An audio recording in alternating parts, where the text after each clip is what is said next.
Now, the rest of the story.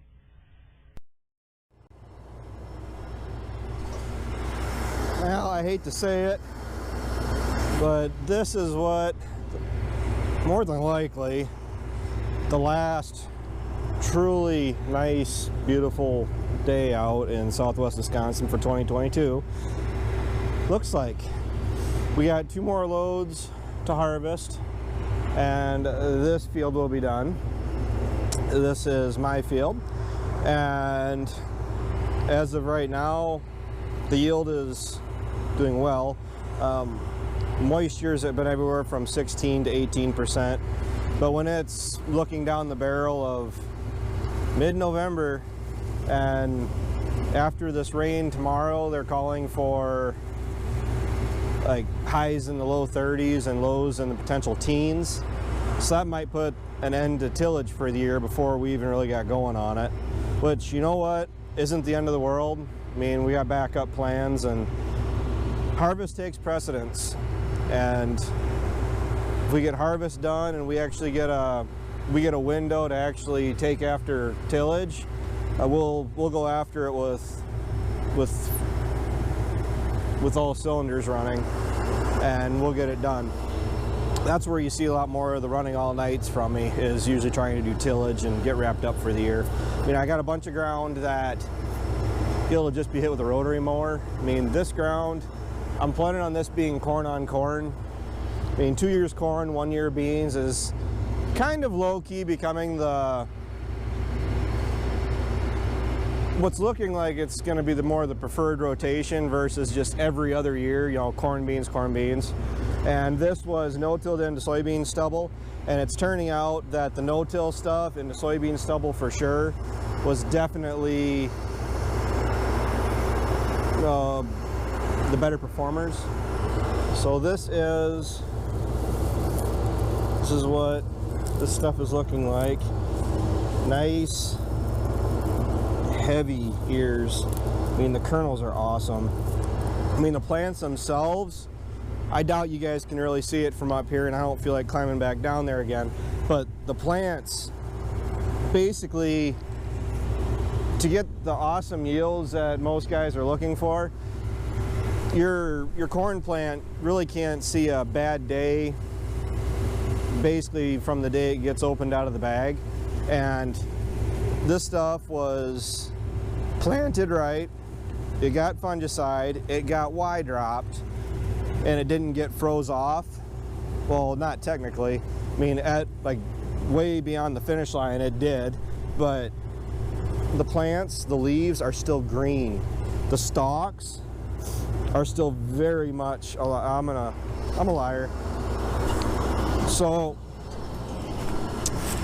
we went through and put the 360-degree chain rolls back on this head. And what that does is it basically pulverizes the plant as it goes through the rolls. So I am running the head. It's got 3 different settings. The second setting is you can set them wherever you want. But the second setting is my higher level, so where the snoots are coming in, like somewhere in here. And the third setting, I like to run them where they're just touching the ground, and I'm really just trying to get the whole plant, the whole stalk, pulled through those rolls. And this is what you get.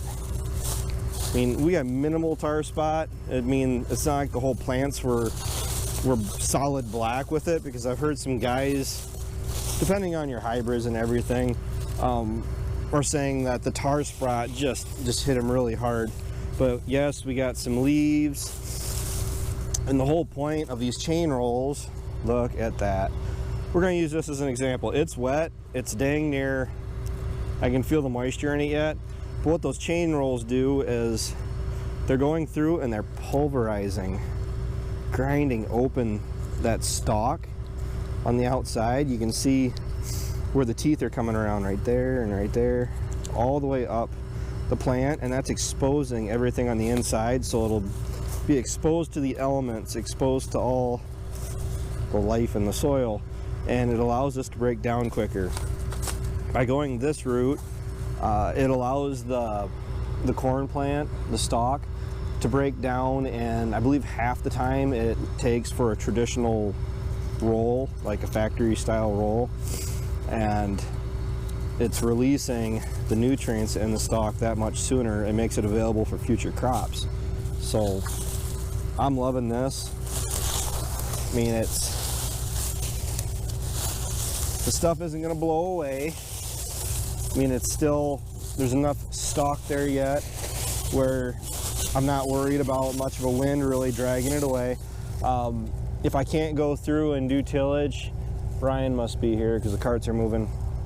If I can't do much for tillage, if the ground freezes, all right, I'll still go through and hit it with the rhino cutter to help grind this stuff up that much more for next year. And then I'll have a really big heart-to-heart with myself is if I really want to go through and do spring tillage, because a poor job of tillage in the fall is better than a perfect job of tillage in the spring.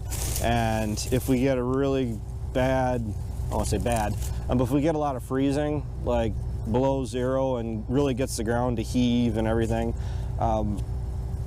I may, especially with the row cleaners and all of the goodies we're putting on the planter over this winter, I may say just forget it. I have the ability with our corn planter and the monitor and the guidance, I can come through, offset my planting by 8 inches or 15 inches, and I'll try to plant somewhere between last year's soybean stubble, that's right, last year's soybean stubble, this year's corn stalks, and I'll try to set that planter somewhere right in here, and that's what we'll do. And then the following year will be soybeans. But look at the plant health, even with the tar spot. This is a good thing to me. It's still got some of that greenness to it. It tells me the plant, it matured on its own terms. And for how everything ran this year, yes, I do have some head shelling. That's what these kernels are. So far I'm pretty happy with how everything's working. We can at least still go through and do our fall applied fertilizer, which no prices. But what this video is really meant to be about is I took off my cultivator trial. It was about 36 rows that way already. But for those of you that don't remember and aren't in the know, I went through and I made 12 rows passed with, I did 12 rows with the cultivator applying liquid 32. Then I did 12 rows with the cultivator, not applying anything, just purely the mechanical function of the cultivator. I did 12 rows as a control, as in between both of my trials. I didn't do anything. And then I did another pass with the cultivator and fert, and then another pass with just cultivating.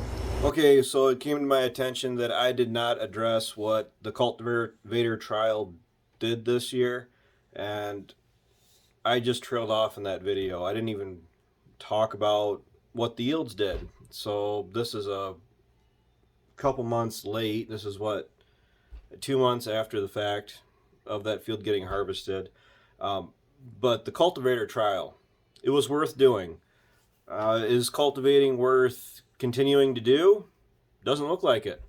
You want to get right down to the simple fact of my control pass was my best pass out of all 5 of those trial passes that I did, because it was 12 rows of cultivated with fertilizer, cultivated with no fertilizer, then the 12 rows that was my control, and then 24 rows worth of the trials.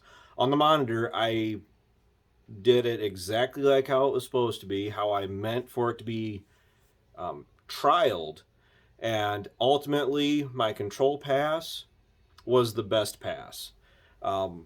The cultivator pass with fertilizer ran 4 bushels less than the control, and the control means it didn't get hit with the cultivator at all. The cultivator pass without fertilizer, that was worse yet. That ran 7 bushels less than not cultivating it at all. My control pass did that much better. So ultimately, the corn that was planted in no-till soybean stubble, no-tilled into soybean stubble, would I go through and worry about cultivating it again? No. Now, my plan for this year is that field is going to be cultivated, or corn on corn. So it's going to be planted to corn again this year. And I'm going to go through and do the exact same trial. And I'll be able to have data going forward if cultivating corn that has been, the second year of being in corn, and seeing what the cultivator trial does for that. Because then that may give me more options, gives me more information going forward as to whether or not, when I got certain farms that are able to get Y dropped. Mom's back that way. I got farms that if I'm able to get them Y dropped, I would rather just focus on doing the Y dropping and forget cultivating. We're getting to the point where we're making so much hay anymore. That was a very big reason as to why I didn't get the rest of my cultivating done, which basically goes full circle. Grandpa quit cultivating because he was making so much hay, they were making so much hay, and having the manpower around to either make hay and cultivate, they had to make hay. You have to make hay when the sun shines, right? Is she not back there? Oh, Mommy's Brit's around here somewhere. But yeah, as far as cultivating soybeans, corn planted in soybean stubble, probably isn't going to happen anymore. I mean, I do have one farm that it can't get Y dropped that I'm probably going to keep cultivating. But this trial ultimately determined that where it's corn that was planted into soybean stubble that I know it can be Y dropped later in season, closer to tassel, fungicide and everything else, I'm not going to stress about getting it cultivated. It's not worth the stress. If it opens up the opportunity or the ability to go through and cultivate corn ground that is second or third year corn, which ideally you don't have 3 or 4 years of corn, but I do have some continuous corn ground, where if cultivating pays while also being able to Y drop it, or only being able to cultivate it and not being able to Y drop it, I want to at least do these trials going forward here, basically to see if it's worth stretching yourself so thin trying to make hay and cultivate and get around all these farms. So that's that for this video. It took me too long to get it done, but at least I finally got to it. And for everybody wondering where Brittany is, that's Britt right there.